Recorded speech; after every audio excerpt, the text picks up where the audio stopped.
ঈদের সেকেন্ড ডেতে আমাদের বাসায় চলে এসেছিল 20 জন গেস্ট। তো তাদের জন্য রান্না করেছিলাম অনেকগুলো ডিমের কোরমা।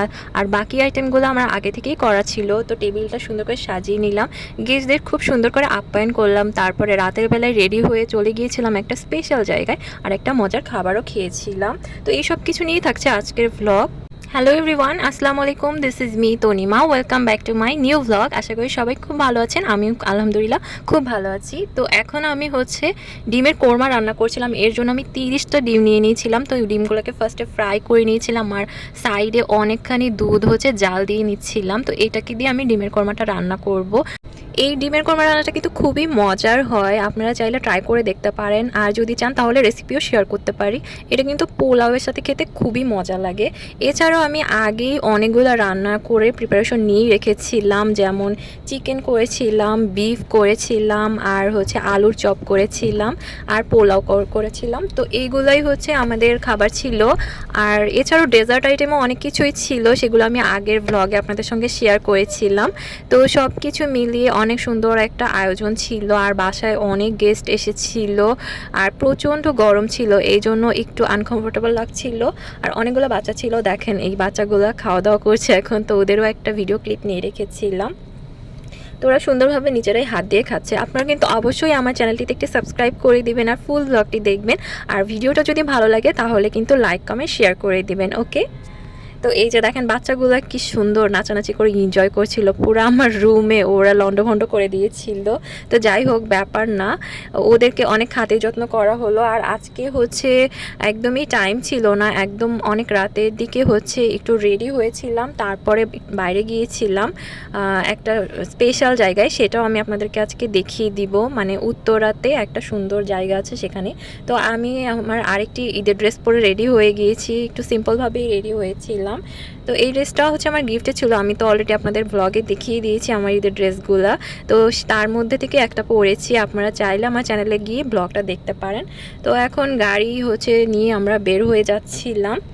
আর ঈদের সময় না ঘোরাঘুরি করতে খুবই ভালো লাগে, কারণ রাস্তাঘাট একদমই ফাঁকা থাকে, একদম মানুষজন কম কম, সবাই তো মনে হয় গ্রামে চলে গেছে। তো রাস্তায় একদমই জ্যাম থাকে না, তো ঘোরাঘুরি করতে বেশ শান্তি লাগে। আর এখন যা গরম পড়েছে যে দিনের বেলায় বের হতেই ভয় লাগে, কারণ এত এত গরমে অস্থির হয়ে যায়, আর এনার্জিও থাকে না। এর জন্য দিনের বেলা ঘুরতে একটুও ইচ্ছে করে না, তো রাতের বেলাটাই একটু ঘোরা যায়। তো ওখানে যাওয়ার সময় আমরা ফার্স্টে আমার হাজব্যান্ডের মামার বাসায় গিয়েছিলাম, ওখানে গিয়ে হালকা পাতলা একটু নাস্তা করেছিলাম। তারপরে ওই জায়গাটায় চলে গেলাম। তো জায়গাটার নাম ছিল লন্ডন স্ট্রিট। জায়গাটা খুবই সুন্দর ছিল আমার কাছে, মানে ফটো তোলার জন্য খুবই ভালো লেগেছে। বাট খুব একটা বেশি বড় ছিল না, যেমনটা আমি ছবিতে দেখেছিলাম, ভিডিও দেখেছিলাম ইউটিউবে। মনে হচ্ছিল জায়গাটা মনে হয় বিশাল বড় হবে, বাট ওরকম বড় ছিল না। এটা ছিল মেনুটা। এখানে খুব বেশি খাবারের আইটেম ছিল না, অল্প কিছু খাবার আইটেম ছিল। তো আমার দেখে অত বেশি ভালো লাগেনি, তো জাস্ট একটু স্ন্যাক্স নেওয়ার জন্যই একটা অর্ডার করে দিয়েছিলাম।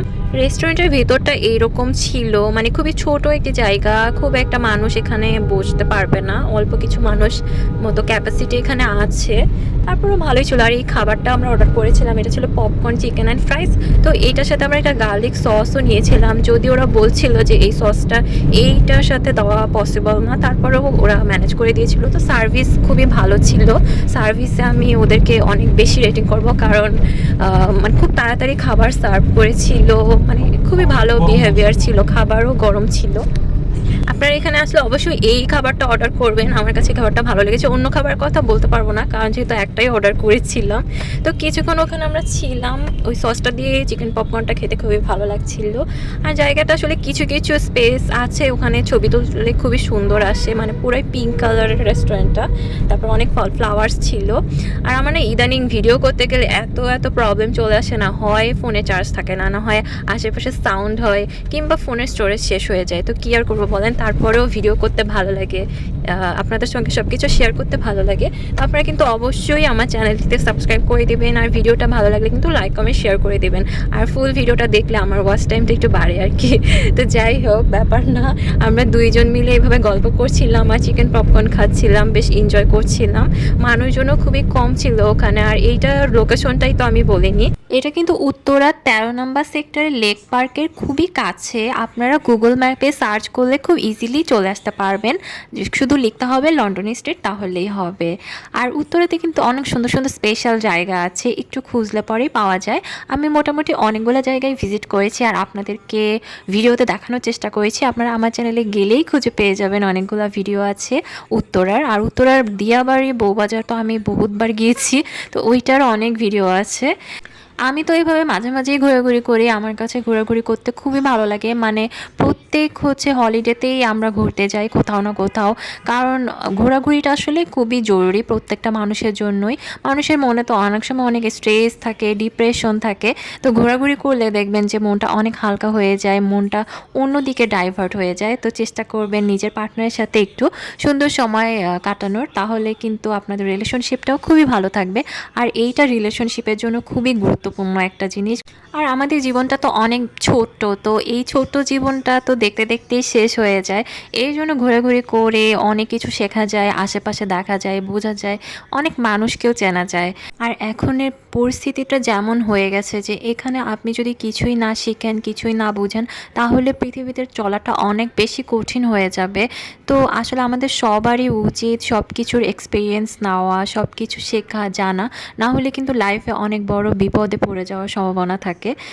আর আরেকটা ইম্পর্ট্যান্ট ব্যাপার হলো অন্যের উপরে ডিপেন্ডেন্ট না হওয়া, নিজের উপরে নির্ভরশীল থাকা, নিজেকে নিজে হেল্প করা। না হলে অন্যের উপরে যদি আপনি সবসময় নির্ভরশীল হয়ে পড়েন, তাহলে কিন্তু নিজে কিছুই করতে পারবেন না, অনেক বড় বিপদে পড়ে যাবেন।